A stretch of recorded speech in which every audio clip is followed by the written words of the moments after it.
Hey guys, Puzzledwar here, coming at you with a Yosenju deck profile for the month of August 2022. If you guys do not care about the deck or know what it does, you can just look at the deck image down below. And yeah, the only thing I ask is that if you can please like, rate, comment, and subscribe. It really motivates me to kind of keep going and making these videos for you guys. Now, to talk a little bit about the deck, I made this deck for my friend. He's currently getting into the game and he wants a simple but effective deck that can kind of compete at a local level to kind of just come and have fun and all that sort of thing. So I figured, why not Yosenjus? Yosenjus were my first introduction to the game, and they're very easy, an easy mechanic to learn. And I made this creation. It's a very old creation that's been around for a while. You guys will see, but I feel like it's still relevant. It's still good. I've snuck in a lot of wins. So we're going on Wednesday to locals, and he's gonna play this deck out, and we'll see. So guys, let's get right to it. So for the Yosenjus, we're running 3 common ones. So the reason why I say that this is a great learning or beginner deck is because all the Yosenjus except 2 carry the same effect. When they're normal summon another additional Yosenju that's not the name. So you can summon 2, you can summon 3, or another Yosenju. And at the end phase, they all bounce back to your hands. So you kind of will always have an empty board, which you might think that's bad, but you guys will be seeing why. Yosenju Comma 1 has a specific effect that if you control another Yosenju monster, you can target one face-up monster on the field and bounce it back to the hand. That is the best one considerably. For the rest of the Yosenjus, I'm running 2 Comma 2s. Comma 2, if again, same effect, end phase, and when it's normal summon. But during the battle phase, you can half its attack to attack directly. So you can attack for 900 directly. Every bit of damage counts in this deck, guys. I cannot emphasize that enough. For the rest of the Yosenjus, I'm running 3 Comma 3s. This one is basically the same exact thing, except that that when another Yosenju monster deals battle damage or inflicts damage, you get to search your deck for a Yosenju card. Okay, so very simple, very, very simple. And for the last of the Yosenjus, I am currently running 2 Sujiks. Now, you guys are probably wondering, why am I not running Izuna? The reason why, Izuna is the normal summon, and if you control another one, you draw a card. The reason why I don't run it is because I am running Pot of Extravagance in this one, and it does conflict. So Sujik, I think, is really good because it basically not only is a recursion for damage, but you can normal summon it and it deal a lot of damage. When you have like 4 Yosenjus, you end it on Sujik. Sujik boosts something else to 1,000, 1,000 plus, and that's basically game. Now, guys, basically the thing that I feel make Yosenjus is that they can run Kaijus like no one's business. Okay, they, I feel, are the best Kaiju deck. Okay, this is kind of what put them on the map in the first place when they came out. So, Kaijus, I'm running 4 different names. It does not matter which Kaiju you decide to run. You can run 2 Gamma Seals and something else. You can even bump it up to 5 Kaijus because this is a Yosenju Kaiju build. Okay, I wanted this as cheap, as easy, and beginner as possible, as entry level as possible, and I feel like Kaijus are the best thing. If you guys don't understand the combo, okay, very simple combo. Okay, so you let's say they have a Towers monster, right? You tribute off their monster to special summon out a Kaiju. Okay, so now they have a Kaiju on the board. Okay, you normal summon Comma 1, normal summon any other Comma 2, Comma 3, or Sujik. Okay, activate Comma 1's effect to target Gamma Seal to bounce back to your hand. So now the Kaiju goes back to your hand, so you can reuse it in the next turn, and you have 2 monsters, or 3 or 4, depending, that can attack for a lot of damage. Okay, so again, you can run more than 4, you can run 5, but I just find that 4 is more accessible to me. Not accessible, but like I like 4. I like 4. I don't usually see them in my hand because I can usually take them out of the deck, which you'll see how. So 4 Kaijus, doesn't matter which one, guys. You can just run it. I like the 3300 beater for damage, right? Because this deck is almost like an OTK. You control the board enough where you can just sit and OTK and deal some bazillion damage. So, 2 Interrupted Kaiju Slumber. Again, guys, trying to control the board, right? You want the board empty. Okay, so Interrupted Kaiju Slumber is basically a dark hole. Destroy as many monsters on the field as possible, then destroy it, and then special summon in attack position 2 Kaiju monsters with different names from the deck, 1 on each side. So 1 on your side, 1 on your opponent, 1 on your side, 1 on your opponent's side. So if you guys don't understand, you're going to special summon out a beater, so a 3k one. You're going to special summon out to your opponent a low one, so a 2400 or a 2200 one, right? So if anything, you could always beat over it, but it doesn't stop there, guys. Remember the combo that I just told you guys? You're going to normal summon comma 1, normal summon another comma, right? So you're going to have 2 monsters. You're going to activate comma 1 to target their kaiju that you special summoned on their field, bounce it back to your hand. Boom, they have nothing. So you're sitting on 2 monsters with a 3300 beater. That is humongous, guys. That is basically enough for game if you don't already have game by then. Okay, for the rest of the spells, 2 Raigeki. You are trying to control the board. You want the board empty so you can go for a straight up OTK. So yeah, for the rest of the spells, I am running 2 Tenki.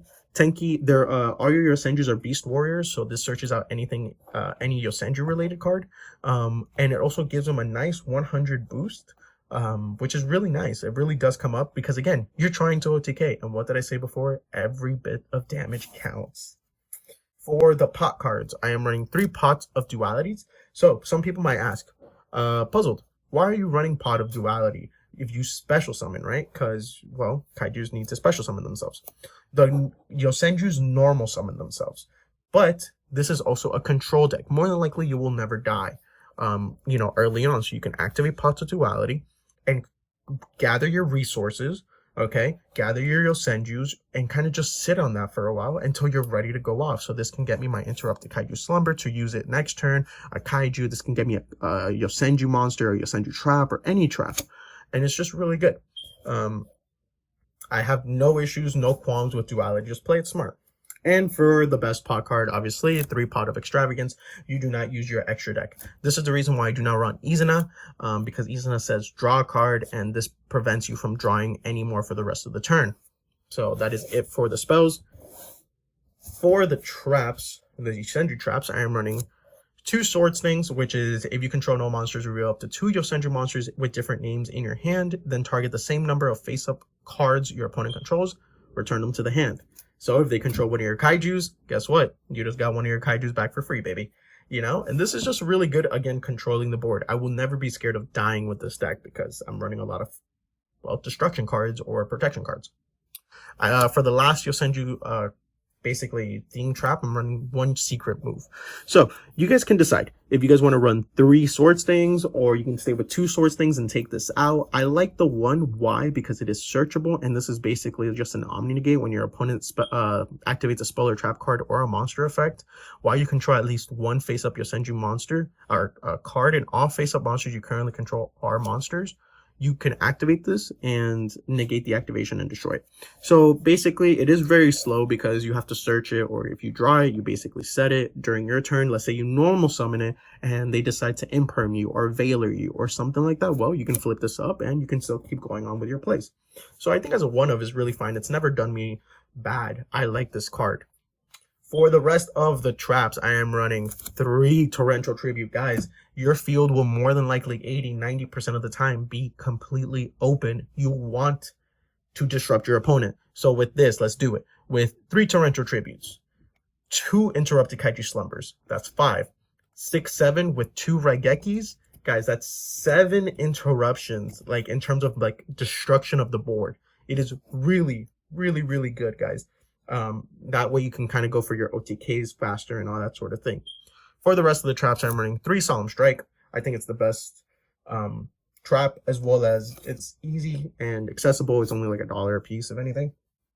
And for the last 4 traps, I am playing. Again, I wanted to make this as accessible, cheap, and entry level for my friend to kind of go in. So I'm running 2 Drowning Mirror Forces.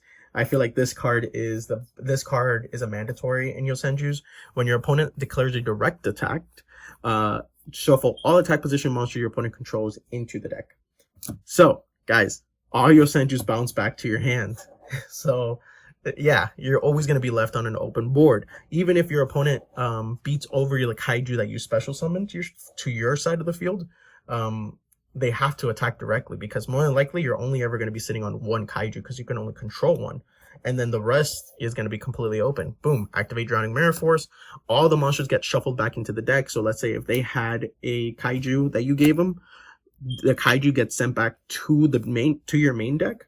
And then boom, your interrupted Kaiju Slumber is alive again. That's why I only ever found myself needing 4 Kaijus with 2 Slumber, because I'm running Drowning Mirror Force. You can decide to cut a secret move and run this at 3 if you want, but I like it at 2. And for the last 2 to make it a flat 40, 2 Storming Mirror Forces. Again, guys, battle traps I feel like have lost their place in Yu-Gi-Oh! You don't really see too many battle traps anymore. It's because they're not reactive enough. So when your opponent declares an attack, return all of your opponent's attack position monsters back to the hand. Again, guys, you give them a Kaiju. Okay, they declare an attack. Storming Mirror Force. Kaiju goes back to your hand, so you can reuse it next turn. And they are sitting there knowing that you have a Kaiju in hand. And what are you going to do? Well, either not summon anything and get the OTK and get OTK'd, or summon something and still get Kaiju'd and probably still go for the OTK, because a lot of decks don't really play, battle traps or anything to prevent that. And that is it for the deck, guys. That's a flat 40. Again, I made it very entry level for my friends and anyone that wants to get into Yu-Gi-Oh! Now, for the most complex part of the deck profile, the extra deck. Okay. Run any 15 cards you want. That's it. Any 15 cards. You're basically just running it for Pot of Extravagance. So you can run any 15 cards. The only card I do recommend you guys run, probably in multiples, maybe 2, is Gaga Cowboy. Just because burning Cowboy for game is really good. Obviously the Yosenjus have great ability to kind of just spam the board with level 4s. So you can go into a rank, you can go attack for huge amounts of damage. Your opponent is left with like 300 life points at the end of the day. And then you can just overlay into Gaga Cowboy in defense position, detach 1, boom, burn for 800, and you win the game. And it's like, the reason why I actually like this deck is because, like, what is your opponent going to side against you? I mean, I guess they can side, like, there can only be one. But even then, like, you can obviously out it. So, yeah. Guys, if you enjoyed it, please leave a comment, subscribe, like, tell me what you think about the deck. Like I said, the deck is here to kind of get beginners into Yu-Gi-Oh! And stuff like that. But it's still a very relatively powerful deck. So yeah, guys, thank you very much, and let me know.